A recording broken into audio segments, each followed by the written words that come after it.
Swayam Prabha. Digital India. Educated India.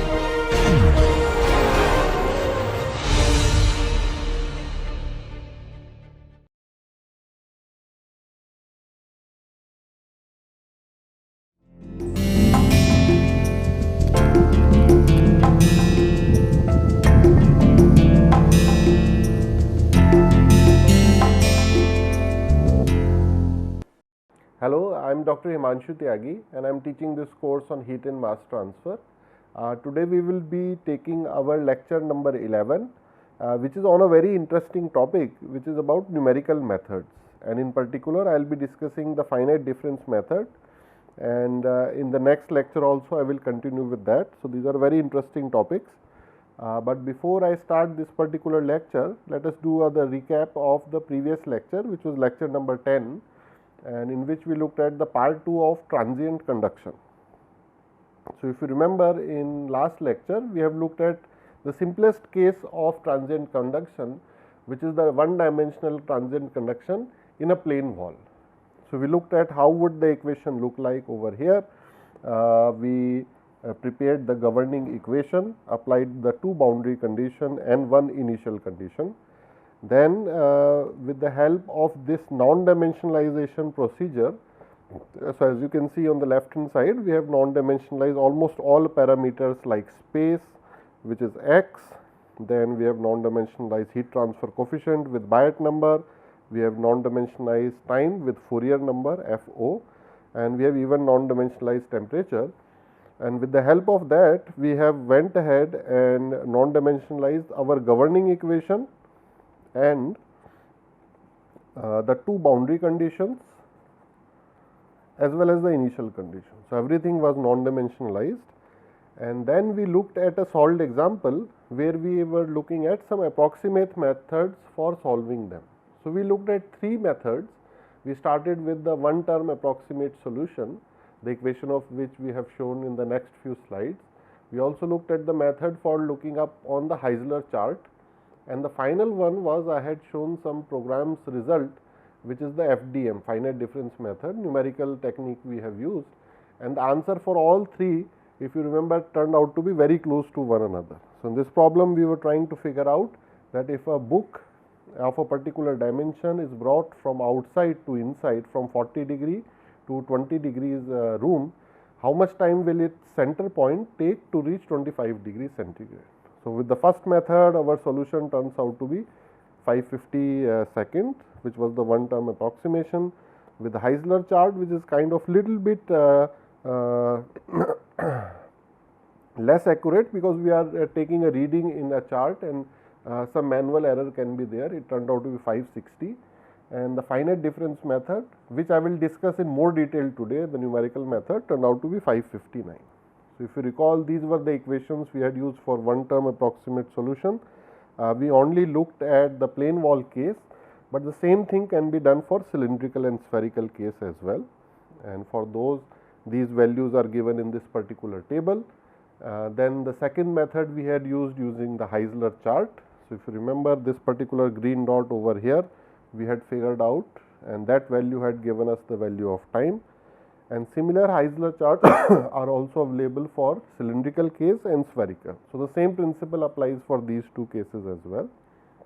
And this was the final result that we got with method number 3, which was a finite difference method, and there we had obtained a particular value of time. And this is what is going to be focus of today's lecture, that we are going to try and see that how do we actually build this code using some sort of a software and use the finite difference method. So I will start with the basics. Before I start today's lecture, I just wanted to give the scale of difficulty that is encountered in analytical solution, because once we are stuck with analytical solution, that motivates us really to go towards the numerical solution. And it's very important to understand in today's age and time, where computational speed and the low cost of computer, it really motivates us to go for numerical and computational solution. So if you see on the slide over here, in the last lecture we had only solved for one dimensional transient analysis, but in real life most of the problem are not just one dimensional, it could be actually 2 dimension as well as 3 dimension. and this is just in rectangular coordinates. The same thing if we look in cylindrical and spherical coordinates, then you can see with the extent of these particular equations, it actually becomes very bulky, and getting analytical solution for just one dimension transient was involves a lot of advanced mathematics. For 2 and 3 dimension, it becomes even more tedious. So, this slide I just wanted to show as a form of a motivation that these equations, if you look at, very difficult to solve analytically. Now, are there some numerical methods and numerical tools? So, that is what I wanted to discuss today. So, I thought I will start with the basic background behind it and explain some of the tools that I use for solving these type of equations. So, this is a Scilab as shown in this particular slide over here. It is an open source software, which means we can all download it for free. We just go to this particular website and we can download it from there. This is one of the many softwares which are available on the internet. We can also download other softwares which are again open source like Octave and other, and there are of course proprietary softwares like MATLAB and others for which we have to pay some nominal fee for getting license. So, this thing I leave to the students. As far as my personal calculations go, for simple cases, I try to use Scilab because this one we can obtain as the open source. So, you just go to this website. Once you install it, this is how the Scilab console screen looks, very easy to use. The font size here might be little bit small. So, even if you are not able to make out anything, don't worry. I am just showing this for illustration point. If you look on the left side of the console here, you can see some 2 programs that I have already written, and these are actually available on my website as well. And if some student wants, they are not having any, they are facing some difficulty, feel free to email me. So, I can share the copy of this program with everyone. And these are the programs that I will use for demonstration purposes today and in the coming lectures over here. So, over here in this console, once you run a particular program, you can see that the variable browser gets filled over here on the right hand side. So, a lot of symbols and variables are actually used. So, I will just illustrate with the help of this example that steady state problem.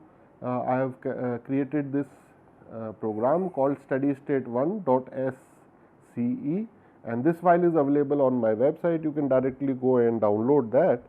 So, this is a typical code that we have written for one dimensional steady state heat transfer taking place, and the font size might be small. So, it may be difficult to figure it out. That is why if you are interested, just go ahead and download this thing from my website.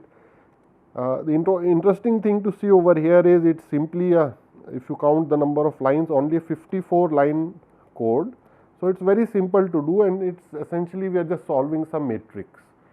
So, that finite difference method I will discuss in detail today over here. I just wanted to show the aspects that user will see. Once you execute this particular program, what we see over here is we can generate lot of plots. So, in this particular case, we are plotting temperature in degrees centigrade as a function of x. So, this is distance across a particular wall or a particular thickness over here. So, here we have taken it from 0 meters to 1 meters. So, essentially we are getting a steady state temperature profile over here, and we will of course, I am showing the final results first, that once you write the discretization numerical algorithm, then make a code out of it, then you execute it and generate a plot. This is what you would get, just for building up some motivation to the students. Now, we will go and see some of the other results that we can get from this particular type of code. We will do it very quickly. We will look at many of these curves, and then once we understand that what is the power behind this particular numerical method, then we will be very much motivated to figure out how do we actually write these type of codes.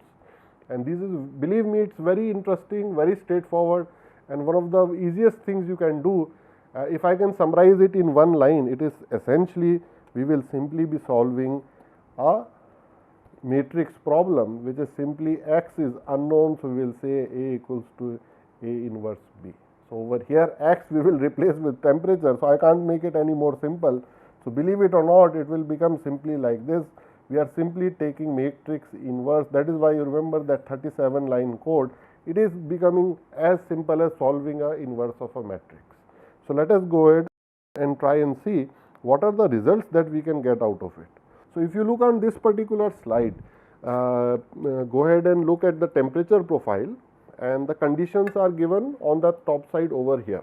So, these values essentially, if you recall 3-4 lectures back, these are the typical values we have considered in a plane wall. So, let me go back to previous slide and just try and illustrate over here that this is a plane wall that we are considering in this particular problem.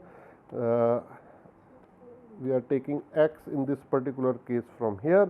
The thickness of the wall is L, then hot air is present on this particular side with T infinity L value and HL value, and cold air is present on this side with T infinity R and HR value. So, if you remember, we used to get some sort of a profile like this. Under steady state and no energy generation term, we would get something like this over here and something like this over there. So, I think these students remember from 2 or 3 lectures back that we used to get this type of linear profile, and if energy generation term is there, then we used to get a parabolic profile. So, with the help of this Scilab code, this is what we will get. So, these boundary conditions and parametric values we have taken. So, length is 1 meter, thermal conductivity is 1 watt per meter Kelvin, left hand side temperature is known to us, right hand side temperature is known to us, and the heat transfer coefficients on left and right side are known to us. So, you remember we used to do that calculation, and we would get a positive number for heat transfer rate because it is going in the positive x direction. So, x is in this particular direction over here. So, this is very simple execution of one dimensional steady state heat conduction, and we can do lot of variants of that. So, the next variant which comes is, the question I have asked is, what happens if we interchange the left and right side conditions. So, again the code gives us this answer. So, in this particular case, the temperature is higher on the right hand side, the temperature is lower on the left hand side. So, we get a value of q dot. These are all q dots, by the way. So, the numerical value is same, but it will be the negative sign because our x axis is still in this direction, and the heat transfer rate, if it is in the opposite direction than the x direction like this, then we get a negative number. So, I think these are very simplest case. I am just spending time here for illustration point. Let us now try and make it a little bit more complicated, and if you remember, we have done one more example where we have taken the effect of energy generation term. Again, this is E dot gen over here. So, let us see if inside this particular wall energy generation is taking place with symmetrical boundary temperature conditions, which means the wall temperature on the left side and the wall temperature on the right side, both we had taken as 20 degrees. So, this is again same values I had taken just for familiarity sake, which we have done in class 2-3 lectures back, and then energy generation is taking place throughout the wall, and that value also I had taken earlier, 160 watts per meter cube. So, remember at the mid plane, at the half meter mark, we used to figure out that the temperature was about 40 degrees centigrade. So, our numerical code also draws that very nicely. And then we, out of interest, we also did that exercise where we said that let us say instead of the wall generating heat, let us say if it is consuming heat, if some endothermic reaction is going on inside the wall, then what would happen? The temperature should actually drop inside the mid plane over here, which means that is the question I have asked. If we make E dot gen negative, what will happen? So, we expected this thing to happen, and look, the boundary conditions are still the same. We are maintaining 20 degrees on the left and right hand side, and the midpoint temperature is the minima at the middle over here, and here we are getting 0 degrees centigrade over here. So, perfect symmetry we are getting, left and right symmetry also, and up and down symmetry as well. So, if we go from plus 160 watts per meter cube to minus 160 watt per meter cube, so the parabola just inverts over here. So, very interesting curve we are able to see, comparison on the left side and the right hand side. So, I thought this was of interest. So, these are again final results I am showing first, and then how do we actually calculate those equations? How do we get Ax equals to B? How do we solve for the matrix T? Those things I will explain in just a little while. Now, if we continue with the same example, we have energy generation, but now we have kind of asymmetric condition. On the left hand side, I have kept 50 degrees, on the right hand side, we have 20 degrees over here. So, these are conditions mentioned over here. Energy generation is still 160 degrees. So, again we remember this is exactly something we have done in class. So now here the numerical tool becomes very important. I can of course solve this simple problem with hand and analytical tools, because these are very simple, still 1D steady state with energy generation, no variation with time, thermal properties are not changing with temperature. It's very easy to solve it, but once things become more complicated, then the numerical code will come to our aid, and if we are able to code the things with the simple case, then there is no worry. For difficult case also we will be able to code it. Then not only it will give us the peak temperature, it will also give that particular point at which the peak temperature is taking place. So remember that value we were getting over here, if I remember from memory, approximately 57 degrees centigrade or so, and this value was about 0.3 or so meters. Now again question came to mind is that in the same case again we will make E dot gen negative. So we are trying to see, we are just playing around with the code. So try and imagine in this way that you create a code that you have to test, then you validate, but then afterwards you have fun with it. You consider different type of cases, put different conditions, that on one side it is convection, another side it is phase change material, then if it is two-dimensional heat transfer we can put top and bottom as well. We can make it transient one with heat generation taking place on left side, different thermal conductivity value on the right side. So believe me, if you make that code yourself and it runs, validates it nicely, everything is accurate, that you get very euphoric feeling after playing around with it, because it can give very quick, it will take a long time to write the code, maybe half an hour or 1 hour or 2 hours, but afterwards then if it works, then for a lot of calculations it will be able to come to our aid. So I have just played around with those numbers. So the next thing I thought is, if we E dot gen if it's negative, then what happens over here? So let us try and see on the right hand side. Oops, so the temperature actually goes down. So the boundary temperatures remain same. This is still 50 degree, this is still 20 degree, but let us look where the peak or the bottom occurs now. So here it is occurring over here at that particular point. So we see approximately 0.3 meters from here. So kind of symmetrical thing we are getting, and the temperature we were getting over here is, if I remember correctly, around 13 degrees or so. So we can see there is a dip of about 7 degrees over here, and there was a rise of about 7 degrees over there. If you go back to the previous slide, this both values are actually coming out to be identical, right? Because we have not changed much, and in the previous slide also we were getting very good thing that this increase was about 20 degree, and this corresponding degree is also about 20 degree. So all these were turning out to be very interesting things that we are seeing over here. Now one thing we have kept same in all these calculations till now is that it is steady state. Now let us try and see, like in our book example in last lecture, that we have brought a hot book from outside, put it inside the air conditioned room. I want to find out in the middle of the chapter, somewhere at the midpoint, how fast the temperature decreases. So there I have to take transient analysis into consideration. So I'll just run one of those results by you over here. So here it's the reverse, that initial temperature throughout the wall is about 10 degrees centigrade. This is initial condition. Distance across the wall I know, so it's like a 10 centimeter thick wall. I put in the values, those values I haven't written over here, but we'll share it later on.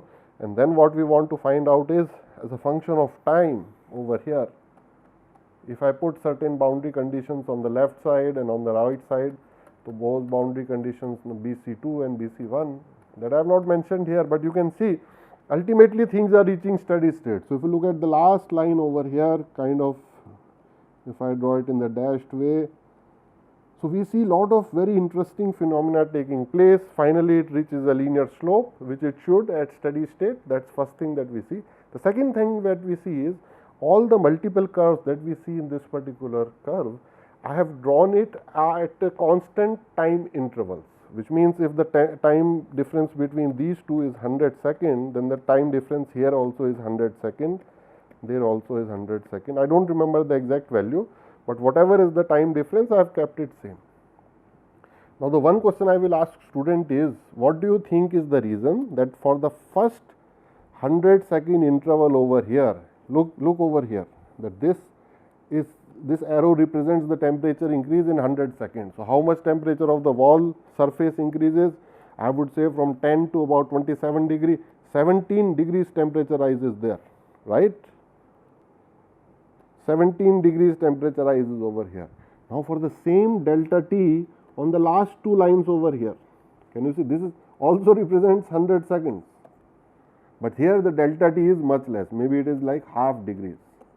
So again indirectly we are seeing that consequence of the Newton cooling or the Newton heating law, that initially things cool and heat very rapidly, then later on they become asymptotic. So it's kind of like this, exponential decay is there, it goes like this, or in the case of temperature exponential decay, then it becomes, so it is kind of become asymptotic over here. So in both cases this is temperature as a function of time, temperature as a function of time. So all these numerical results, they actually validate what we have already learned analytically. So with that background information in mind, now let us go ahead and formally start our numerical method chapter, and we will say that we have figured out two things. One is that numerical technique is actually very, very powerful, it will come very handy to us, and we will take it very slowly to begin with. And how we will begin, the way maybe I will write it over here is, I will start with the simplest case, which is 1D steady state. Then I want to go to 1D transient condition, and later on very briefly I will tell a little bit about 2D steady state. Beyond that thing, I think students can do on their own. Those things I will not cover in this chapter, because the concept, once it is clear, then we can keep on applying it later on. So numerical techniques we will start with, and the main technique that I will focus is on finite difference method.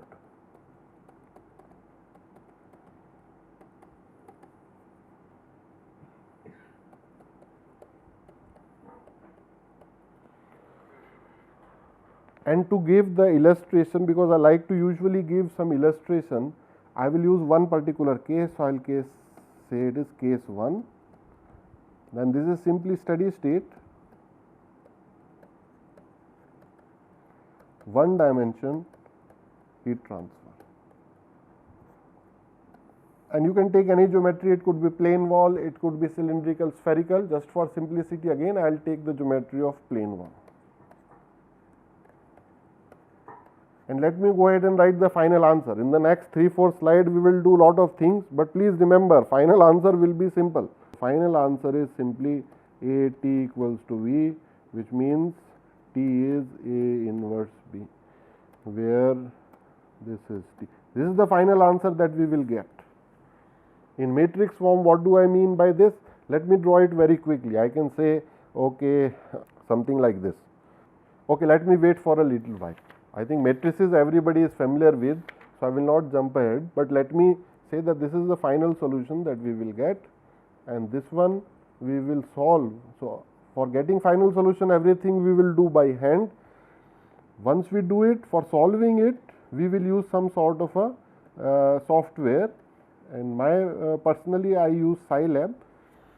Students are feel free to use any of the equivalent softwares, whichever they are having convenient.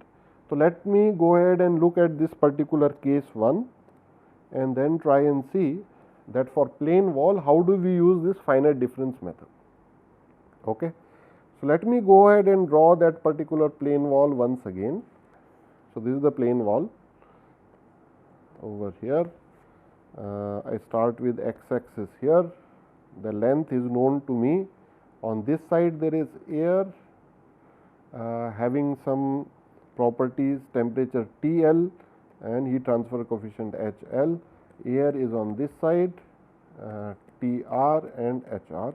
I know all the thermal properties of this particular wall, which means I know its K, I know its rho, I know its Cp, and what I want to find is finally, let me write it in red color, I want to finally find temperature as a function of x. This is what I want to find. And earlier on, you remember, used to calculate it like a parabola or a straight line. So t used to be a function of x. Over here we will solve it slightly differently. We will find it in a matrix form. So don't get confused, I will just explain in a little while how do we convert this equation into a matrix. So just figure out that maybe we will get something temperature like this, right. Now what I am going to do is draw something slightly larger over there. What we are going to do is essentially we will divide this, in order to use this numerical technique, we will divide this whole wall into certain finite number of nodes.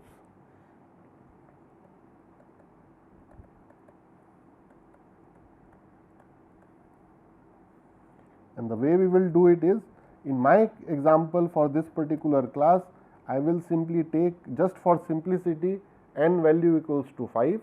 In reality, we take very large values of n, we can take it maybe 100, maybe 1000 or maybe 50,000 or so. For that big matrix, I won't be able to solve in class by hand. So, just I will take a very conservative number, very small number, n equals to 5. So, what does that mean actually is, if I draw a dotted line over here, let me say over here, and remember this is the length of the the thickness of the wall over here, I am representing over here, this is my wall, this is the left side air and this is the right hand side air, and I am going to assume convective boundary conditions on both sides, because this is the most general boundary condition. If I do it for convective, I can do for all other, and let me make those 5 nodes. How do I make those 5 nodes? I will make them equidistant. So, all 5 will be equal distant from one another, right, and I will put the distance as delta x between each one of them. So, let me go ahead and do that. How do I do it? So, I will put over here. So, this is delta x, and then this is delta x again, and one more time delta x, and then one more time delta x over here. So, if somebody asks me, if I know the value of L, can I correlate it with delta x? Maybe on the top of the screen, I will make n as capital N. Let me make capital N equals to 5. Why I want to do that is because I want to write simply this equation over L.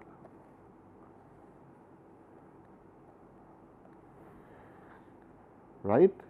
In other words, in case if my L value is, let us say, 10 centimeters, then my delta x turns out to be 10 centimeters divided by 4, because n minus 1 is 4, which means each delta x is about 2.5 centimeters. I am just giving it for illustration purposes. I will put a cross over here. Is in real life usually take nodes slightly smaller, if especially temperature gradients are taking, but this is just for illustration in a class.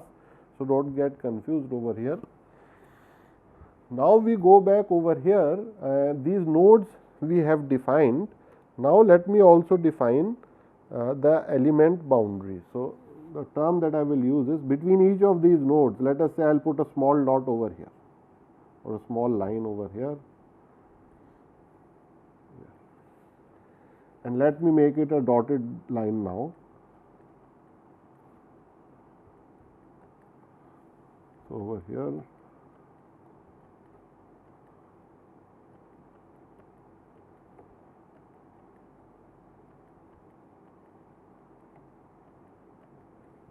now we are getting some interesting things. Let me also go ahead and put some numbers on these nodes. So, I will call, I am counting from the left side, this is node 1, this is node 2, 3, 4 and 5, and this 5 has to be always equal to the number of n that we have taken over here. So, that is confirmed, because we took n node to define, to start with this number turns out to be 5 over here. Now, let me do an interesting thing. So, these are the nodes which are shown in green color over here, right. These are the, this is node 1, this is node 2, node 3, node 4, node 5. These are 5 nodes, and just like in every state or every country there is a capital. So, these nodes are kind of the capital of these elements. So, let me shade these elements over here. So, this is element number 1, I have shaded with yellow color. Then this is element number 2 over here, I have shaded in kind of orange color over here. So, these are not temperature profiles, these are just some shades I have been giving over here. Then this is element number 3. So, this is the third element over here. Similarly, I will make the fourth element, and this is the fifth element. So these are all known as the elements. So this one, in the middle one, I will call this is element number 3, and inside element number 3 we have node number 3. This thing is node number. So just like the capital is present in the middle of the state usually, so this node is present in the middle of the element. So this is some sort of analogy that I think of. Now what we are going to do in this finite difference method is that we are going to allocate temperatures to each of these nodes, and we are going to assume that whatever is the temperature of the capital. Let us say I am in IIT Kanpur right now, whatever it is in UP state, whatever is the temperature of Lucknow, which is the capital of UP, that is the temperature in the whole state. Ideally speaking, it is not true. Even over here in the elements, the temperature usually are not same, but if I make it very small, then I can kind of say, by very small I mean the delta x, if I make it very small, then the temperature jump between the left and the right hand side neighboring states will become gradually very, very small. So I will just illustrate that point over here. Let me go ahead again back in the green color, or which color, maybe I will use the light blue, black color I will use, and the node 1 temperature I will write as T1, node 2 temperature is T2, node 3 temperature is T3, node 4 temperature is T4, and node 5 temperature is T5. So in the finite difference method, the first thing that we assume is throughout the whole element, if I am considering, let us say, element number 3. So whatever area I have zoned colored inside element number 3, throughout that area, temperature, if it is T3 is 25 degree, so everywhere it is 25. If the node next to it, T2, node number 2 is 20 degree, so everywhere inside that zone temperature is 20. So over here it is 20, here it is 25. Then on the neighboring state over here, node 4, if let us say temperature is 30, then in the whole node 4 temperature is 30 degree. So usually what you will see is that some sort of a jump is obtained. So here whole temperature is 20 degree, suddenly it becomes 25 degree in, so this is T2, 20 degree. Middle over here T3 suddenly becomes 25 degree. Then again jump over here, here it is T4, 30 degree. But students will say, sir, in real life the temperature is not having this kind of jumps usually, unless in that case where we had the thermal contact resistance. Here there is no thermal contact resistance, uniform material we are assuming. If it is copper, throughout it is copper. If it is brick, throughout it is brick. So usually what happens in reality, this does not happen in reality. In reality, some sort of curve we get, and it's smooth. It could be increasing, it could be decreasing, it could be like this. So temperature goes like this. It never goes like zigzag and then like this. But if I ask the student to imagine, if this delta x is very, very small, then even if I have, let's say, a straight ramp over here, let us say I am climbing the hill, and if the stairs are this big, then I can feel a big difference. But if the stairs are such small, if you can see my drawing over here, delta x is so small, then it becomes like this, and it is almost equivalent to this particular slope, with the difference that small error will always be there. But I can keep on making that error smaller and smaller by keeping on making delta x smaller and smaller. So in numerical method, 3 terms, of course this is, I am talking little bit about the advanced stuff, but you can just look it up somewhere else, that accuracy, then stability, and how much is the error, whether it is convergence,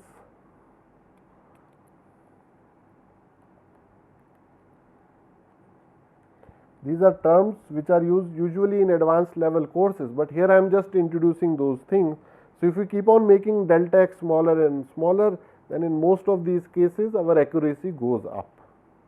So this is just an illustration I was presenting over here. So I kind of deviated a little bit, because this is important. We must explain when we are learning new topic, learn it little bit slowly and then explain all concepts very nicely over here. That's what I am trying to do. So I hope you have understood this concept, that this whole thick wall, 10 centimeter thick, I have divided into 5 nodes.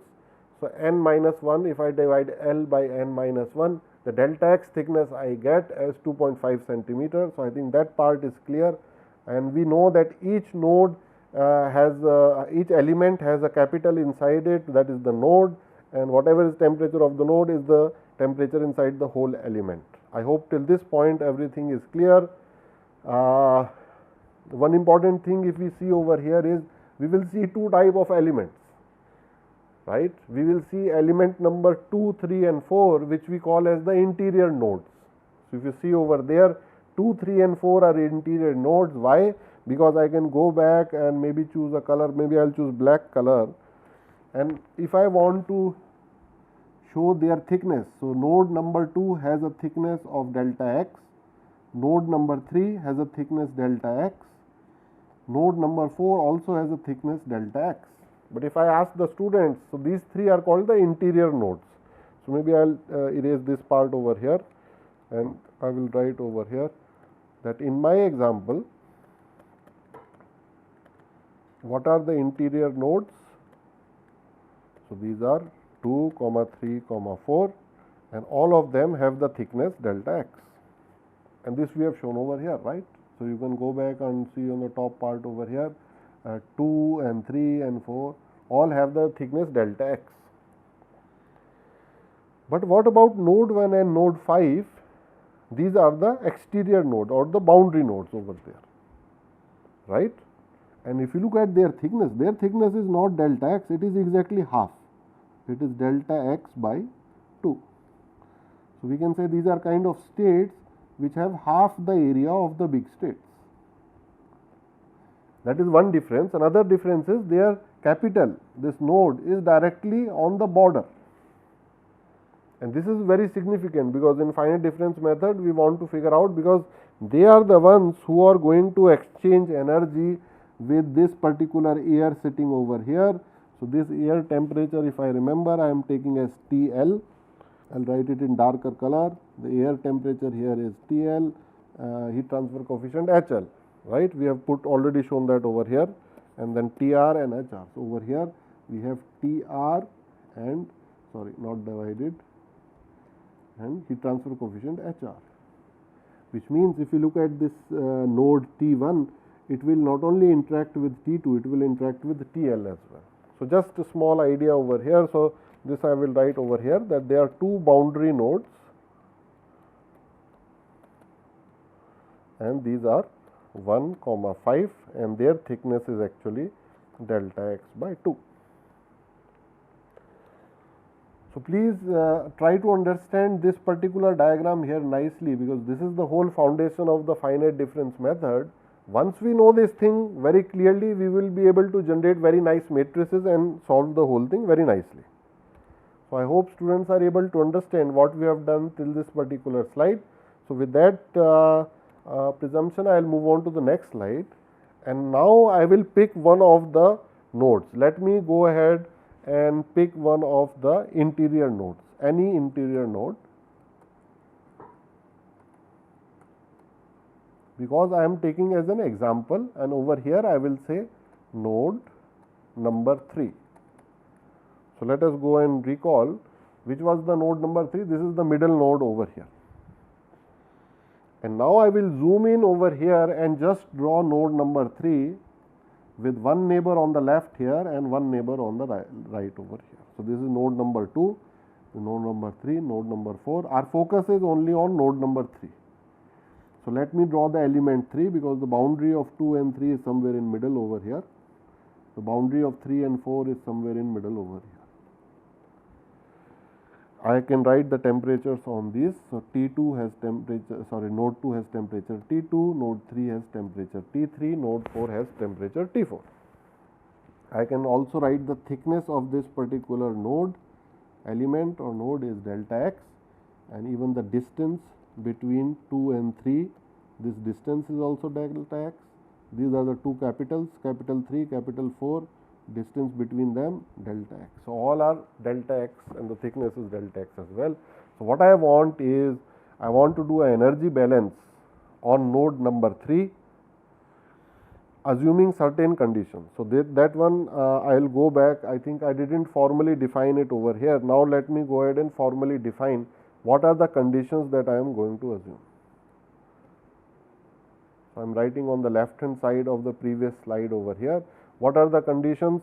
The first is that I am assuming 1D heat transfer. Second condition, I am assuming everything is steady state. Third thing, I am assuming that energy generation is taking place. Then fourth is, I am assuming all properties are constant. Properties are constant. So, just give your time to recap these 4 conditions, that 1D heat transfer, steady state condition, energy generation will be there, and all thermal properties are constant like K, rho, Cp, they do not vary with temperature. Now, let me do an energy balance on node 3. So, node 3 I will shade over here, this is my node number 3. So, the way I look at it is that I can make 3 brackets over here, the rate of energy entering the element. So, we say rate of heat entering, this what I have written is entering, I will write it again, rate of heat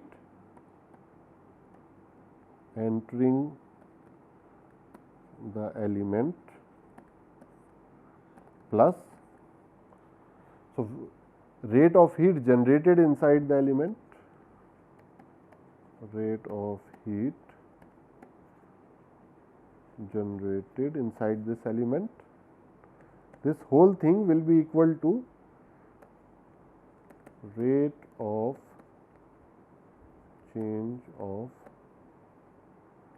energy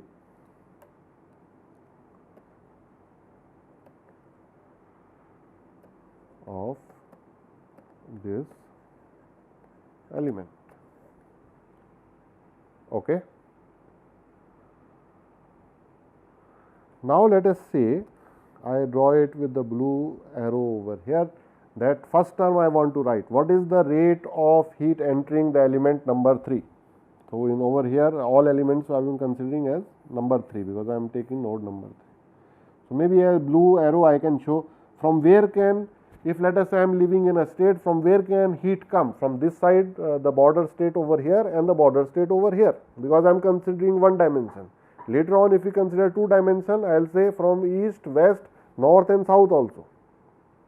If I consider 3 dimension again plane wall, then front and back also, then 6 heat transfers I have to take into account, but for 1 dimensional heat transfer I will just take 2, which means the temperature of the node 3 can only get heat from the left side from 2 and also from the right hand side. So, let us say both are giving heat to 3, let me assume that. Of course, in reality one will give, one may take, then the science will take care of that automatically. For the time being, let us assume heat is coming in from both sides. So, how much heat is coming in from the left side? Q dot left. So, if I ask the student, they will tell immediately heat is coming in from left means T2 is greater than T3, just for the analysis point of view. So, I can write T2 minus T3 divided by the distance between them. So, how much is distance between the 2 capitals node 2 and node 3? Delta x, that is delta x. So, the Q dot left is this much. Q dot right, how much is coming from node 4? Ka, again node 4 higher temperature than node 3, just because we are assuming that particular direction. Do not worry about it, everything will turn out to be okay, because science will take care of themselves. So, do not worry about that. Then we take care of the second part, rate of heat energy generation. So, by the way, all these units should be watts. So, the first bracket should be watt, second bracket should be watt, third bracket should be watt. So, I am going to assume that E dot generation is taking place inside this particular element. If its volume, if the volume of element is delta V, I can simply write it as cross sectional area A into delta x. So this quantity I will have to multiply over here. So I will say E into A into delta x, right, and the last term on the right hand side, it will be 0. Why it will be 0? If I ask the student, because it is steady state. So there cannot be change of rate of change of energy. Now let me put them all in an equation and add them all together. So what I am getting is Ka T2 minus T3 divided by delta x, first term, second term Ka T4 minus T3 divided by delta x, second term, third term E dot A delta x equals to 0. Now students will see immediately that A gets cancelled out all the sides, right. In other words, what I will write next is that this whole thing I can arrange as K divided by delta x, and look at what happens to temperature. T2 minus 2 T3 plus T4 plus E dot delta x is 0. So I have simply rearranged this equation over there. Does it make sense? Now if I rearrange it in slightly more simple way, I will say T2 minus T3 plus T4 is equals to, if I put everything on the left side over here, delta x square divided by K, right, and this I will write is for node 3. This whole exercise I have done is for node 3. Does it make sense? Now if I do the whole thing for, let us say, 2 more interior nodes. If I go back one slide, node 3 is almost like node 2 and node 4, because all 3 consider themselves to be in the same group. They are all interior nodes. So whatever way 3 behaves, 2 also behaves that way, and 4, because they are not talking to the surrounding. The only 2 nodes who are experiencing the surrounding are the boundary nodes 1 and 5. So they will behave differently, but 2, 3 and 4 will behave similarly, which means I can write similar expression for 2 also, just I will change the number. So for node 2, what will become over here? This will remain minus 2, but 3 it will become 2. Are you getting the point? We will just change the subscripts. 3 will become 2, 2 will become 1, and 4 will become 3. Don't get confused if I am doing fast. You do it slowly yourself once again. And the right hand side remains same, because there is no subscript over there, over here, and then we write very quickly over here. This is for node number 2. What about node 4? Then same thing I can write for node 4. I will just increase the number by 1. So it becomes 3 2 T4 plus T5 equals to minus E dot delta x square by K. This is for node 4. I think some of the students may now be starting to get some idea of a matrix being formed over here. So if you are having lot of experience with matrices, what is a matrix over here, you can now start and seeing that in terms of temperature we are getting a matrix. So we have created a 3 by 3 matrix right now, but can I generalize it? Because all this is repetition work. If I have 100 nodes, I won't want to write it 100 times. I will use a computer to generalize it. Just run a for loop for me. So instead of 1, 2, 3 or 4, maybe I will write for the nth node. So I will say if for nth node, what can I write? So maybe I will write 2 Tn minus 1 plus 2 Tn plus Tn plus 1, and on the right hand side we will get E dot delta x square by K. And this is for which node? This is for nth node.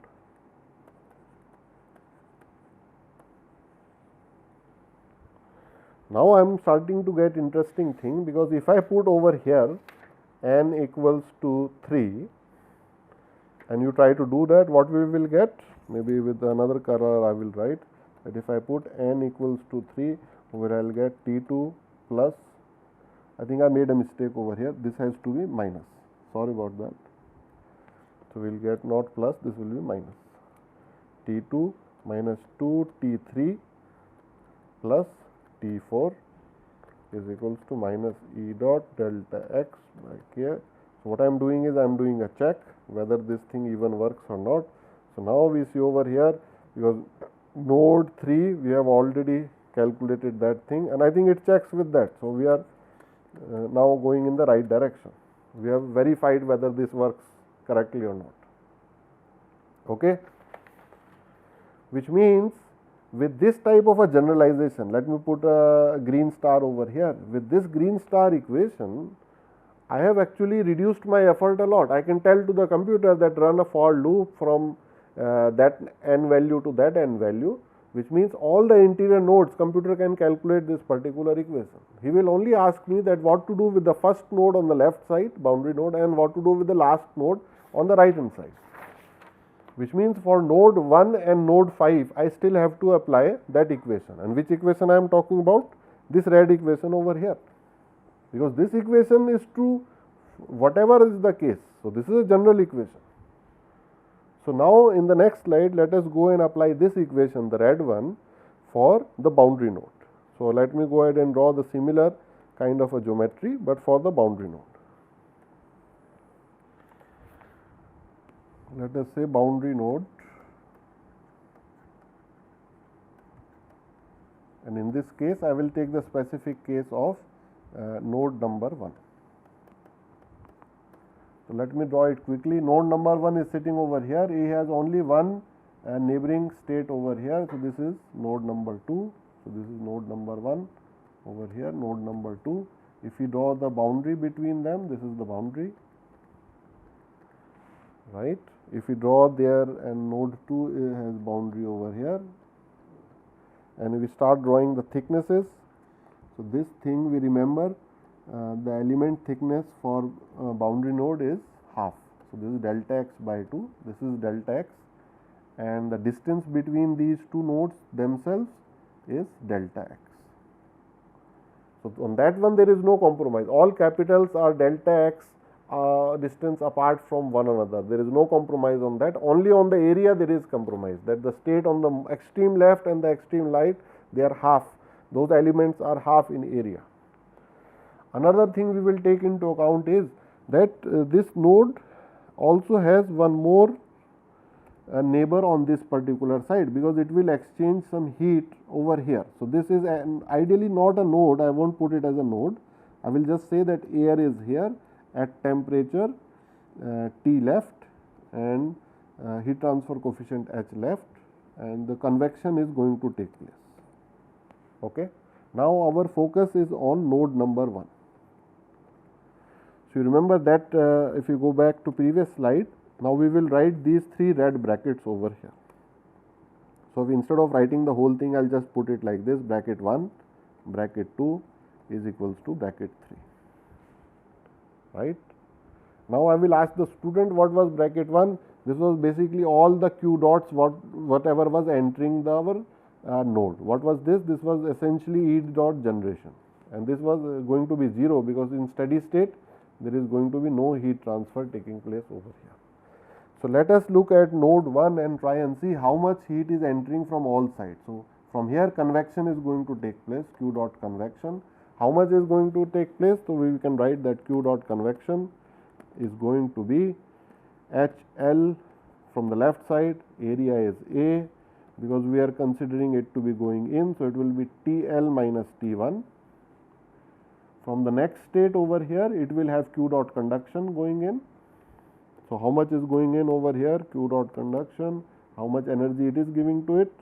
It will say that that is Ka, and T2 is greater than T1, that is why it is able to give energy. Distance between them not L but delta x.